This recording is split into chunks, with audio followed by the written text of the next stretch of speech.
సంవత్సరాలు గడ్డ మీద ఉంటారు. చంద్రబాబు నాయుడు గారు పెంచినప్పట్లో మళ్ళీ ఇప్పుడు మళ్ళీ చంద్రబాబు మీకు ఇది వరకు 5,000 రూపాయలు ఉండేది మీకు పెంచింది కాబట్టి ఏం బాధపడకమ్మా, మేము అండగా ఉంటాం, తోడుగా ఉంటాం, మీకు ఇబ్బంది లేదు. పర్లేదు.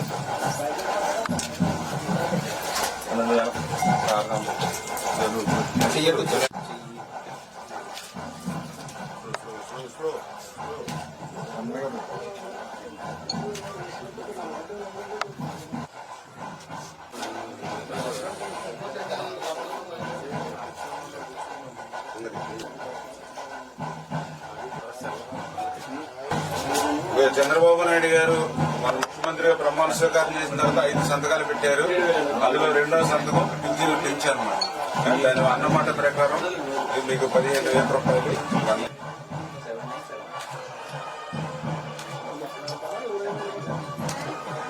Okay sir.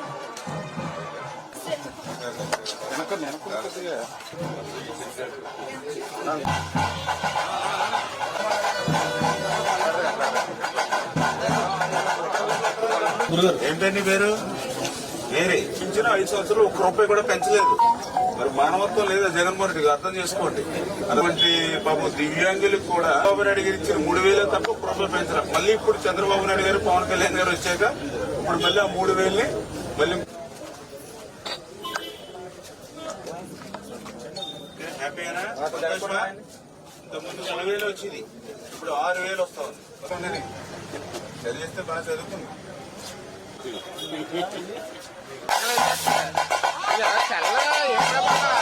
ఏం పేరమ్మా? భాగవతి గారు. మే నెలలో 1,000 రూపాయలు, జూన్ నెలలో 1,000 రూపాయలు, అంటే ఆ 3,000 ప్లస్ ఇప్పుడు ఈ నెల వచ్చి 4,000 అమ్మా, 7,000 రూపాయలు. అమ్మా మీకు ఎంత చేసినా కూడా తక్కువే. మీ వృద్ధులకి ఎంత సేవ చేసినా చంద్రబాబు నాయుడు గారు కూడా స్వయంగా ఆయన అమ్మా మీ మనవాళ్ళు అంటూ ఉన్నాయి. మనవాళ్ళు తప్పేం లేదు మాకు. మీకు మనవాళ్ళు అంటూ ఉన్నాయి.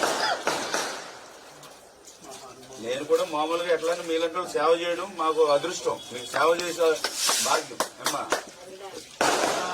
ఏం పేరమ్మా? అమ్మా చంద్రబాబు నాయుడు గారు, పవన్ కళ్యాణ్ గారి నాయకత్వం.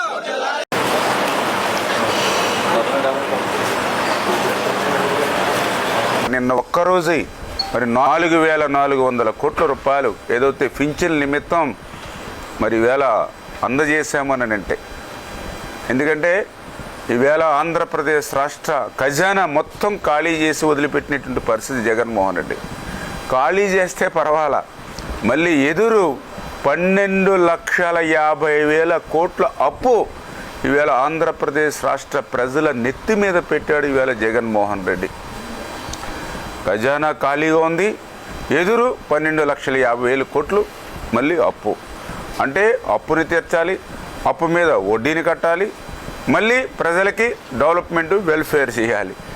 మరి ఇటువంటి క్లిష్టతరమైనటువంటి పరిస్థితుల్లో కూడా మరి చంద్రబాబు నాయుడు గారు 4,400 కోట్ల రూపాయలు ఈవేళ వృద్ధులు, వితంతులు, దివ్యాంగులకి మరి ఈవేళ కేటాయించారని అంటే, ఒక్క రోజులోనే వాళ్ళకి అందజేశారనంటే ఆ వృద్ధులు, వితంతులు, దివ్యాంగుల పట్ల అన్న మాటను నిలబెట్టుకోవడానికి మరి మా నిబద్ధత పట్ల అది ఒక ఉదాహరణ అనే విషయాన్ని సందర్భంగా ఎందుకు తెలియజేస్తున్నానంటే, మొన్న నేను చూసాం, మీరు కూడా చూశారు, అందరూ కూడా ఎన్నికల ముందు ఏదైతే మరి ఏప్రిల్ నెలలో ఆ రోజు పింఛన్లు సంబంధించినటువంటి అమౌంట్ ఏదైతే ఉందో 1వ తేదీని ఇస్తారు. మా అందరికీ తెలుసు, ప్రతి నెల కూడా 1వ తేదీని పింఛన్లు ఇస్తాం. ఇది ఏ ప్రభుత్వం ఉన్నా రొటీన్గా జరిగేటువంటిది.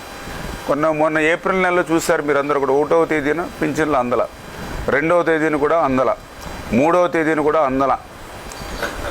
ప్రభుత్వం ఏం చెప్పేది, వాలంటీర్ల వ్యవస్థను పక్కన పెట్టమన్నారు. కాబట్టి అంచేత ఈ అనుకున్నటువంటి సమయానికి పింఛన్దారులకు ఇవ్వలేకపోతున్నామని చెప్తే పాపం 3 రోజులు కూడా ఆ పింఛన్దారులు పంచాయతీ ఆఫీస్ దగ్గరికి, సచివాలయాల దగ్గరికి వచ్చి తిరిగి వెళ్తూ ఉండేవారు.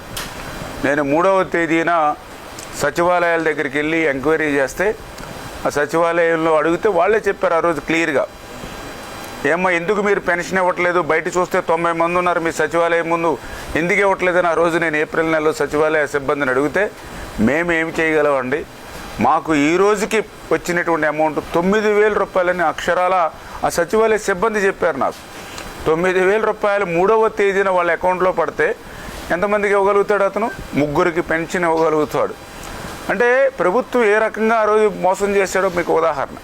అంటే 1వ తేదీన ఇవ్వాల్సినటువంటి పింఛను 3వ తేదీ కూడా వాళ్ళ సచివాలయాలకి సొమ్ము జమ చేయకుండా ప్రతిపక్షాల మీద నెపం నెట్టేసేటువంటి పరిస్థితి ఆ రోజు జగన్మోహన్ రెడ్డిది. కానీ మేము ఏదైతే 1వ తేదీని పింఛన్ ఇవ్వాలంటే ముందు రోజు ఆదివారం వచ్చిందని చెప్పి శనివారం నాడు అంటే 1వ తేదీకి 2 రోజుల ముందే మరి ఏదైతే సచివాలయాలకి అమౌంట్ అందజేసాము అని అంటే ఎవరు పేదల పట్ల, ఎవరు వృద్ధులు, వితంతులు, దివ్యాంగుల పట్ల పక్షపాతిగా ఉన్నారు అనేది అదే ఒక ఉదాహరణ అనే విషయాన్ని కూడా ఈ సందర్భంగా మీ అందరికీ కూడా తెలియజేసుకుంటూ, మరి ఏదైతే ఆ రోజు కూడా చూసాం, ఎలక్షన్ కమిషను ఎన్నికల నిబంధనల దృష్ట్యా వాలంటీర్ని పక్కన పెట్టి ప్రత్యామ్నాయ ఏర్పాట్ల ద్వారా ఇంటింటికి పింఛన్ అందజేయమని ఆ రోజు ఎలక్షన్ కమిషన్ చెప్పడం జరిగింది.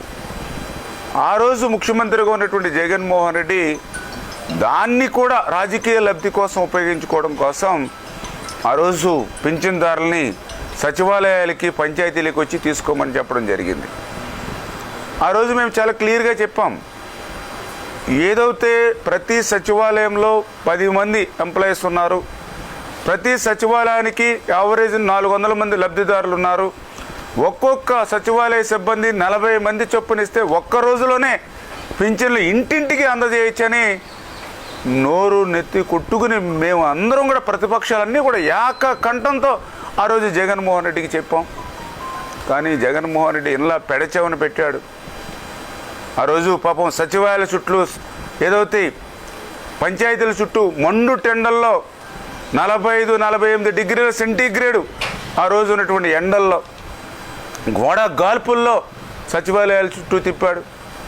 ఆ రోజు 34 మంది వృద్ధులు ఎవరైతే, వితంతులు ఎవరైతే, దివ్యాంగులు ఎవరైతే ఉన్నారో ఈ యొక్క జగన్మోహన్ రెడ్డి రాజకీయ లబ్ధి కోసం ఏదైతే ప్రయత్నం చేశాడో అందులో భాగంగా ఆ రోజు 34 మంది వృద్ధులు, వితంతులు, దివ్యాంగులు ఆ రోజు మరి పింఛను అందుకోవడానికి వచ్చి ఆ వడగాల్పులకి, ఆ ఎండ వేడిమికి బలైపోయి చనిపోయినటువంటి పరిస్థితి. ఇప్పుడు ఆ 34 మంది చావుకి జగన్మోహన్ రెడ్డి కారకుడు కాదా, అవునా అని వేళ ప్రజలు ప్రశ్నించవలసిన అవసరం ఉంది. ఆ రోజనే కాదు, మళ్ళీ వచ్చే నెల మళ్ళీ మేము చిలక్క చెప్పినట్టు చెప్పాం, అయ్యా జగన్మోహన్ రెడ్డి గారు ఈ నెల అయినా సరే ఇంటింటికి ఇవ్వండి, అట్లా వడగాల్పుల్లో తిప్పకండి అంటే మళ్ళీ పెనం మీద ఉన్న వాళ్ళని పొయ్యిలో పడేసినట్లుగా మళ్ళీ వాళ్ళ అమౌంట్ అంతా పట్టుకెళ్ళి బ్యాంకుల్లో పోసాడు. బ్యాంకుల్లో పాపం ఆ వృద్ధులు, ఆ వితంతులకి ఏ బ్యాంకులో అకౌంట్లో పడిందో తెలియదు, ఎక్కడ ఆధార్ కార్డు యాక్టివ్గా ఉందో వాళ్ళకి తెలియదు, ఇన్యాక్టివ్గా ఉందని ఆపేస్తే ఇప్పటికీ కూడా ఆ నెల పింఛను అందుకోలేనటువంటి వాళ్ళు, తీసుకోలేని వాళ్ళు ఉన్నారు బ్యాంకుల నుండి. అంటే ఎంత దుర్మార్గంగా, అంటే ఎంత దుర్మార్గంగా అని ఎందుకు అంటున్నానంటే, అన్ని రకాల అవయవాలు బాగున్న మన వాళ్ళ మీద, మనలాంటి వాళ్ళ మీద ఎంతో కక్షలు, కేసులు, వేధింపులతో ఈయన పాలన జరిగింది. అంటే కనీసం పాపం ఆదరణ నిరాదరణకు గురైనటువంటి వృద్ధులు, వితంతులు, దివ్యాంగుల నుంచి కూడా ఈయన కనికరించాలా, వాళ్ళ మీద కూడా కక్ష సాధించినటువంటి జగన్మోహన్ రెడ్డి ఆయన రాజకీయ లబ్ధి కోసం 34 మందిని బలి తీసుకున్నటువంటి వ్యక్తి రాజకీయాల్లో ఉండడానికి అనర్హుడు. ప్రజలందరూ కూడా ఆలోచన చేసి ఏదైతే మొన్న 2024 ఎన్నికల్లో ఆయనకి శిక్ష విధించారు, కానీ భవిష్యత్తులో ఇటువంటి వ్యక్తి ప్రజాస్వామ్యంలో ఉండడానికి అర్హత లేదు కాబట్టి అతన్ని శాశ్వతంగా రాజకీయాల నుండి మరి విరమింపు చేసుకునేటువంటి విధంగా ప్రజలు భవిష్యత్తులో కూడా తీర్పు ఉండాలనే విషయాన్ని కూడా ఈ సందర్భంగా మరి తెలియజేసుకుంటూ, మరి ఏదైతే నిన్న 1వ తేదీన ఒక పిలిపిచ్చినట్టునే మరి ఎవరైతే ఉద్యోగస్తులు అందరూ కూడా ముందుండి ఆ 95%, ఎందుకంటే లాస్ట్ టైము ఆయన దగ్గర 2,50,000 మంది వాలంటీర్స్ని పెట్టుకుని పెన్షన్ పంపిణీ చేస్తే మరి 85-86%, అంటే దగ్గర 3 రోజుల సమయం పట్టేది.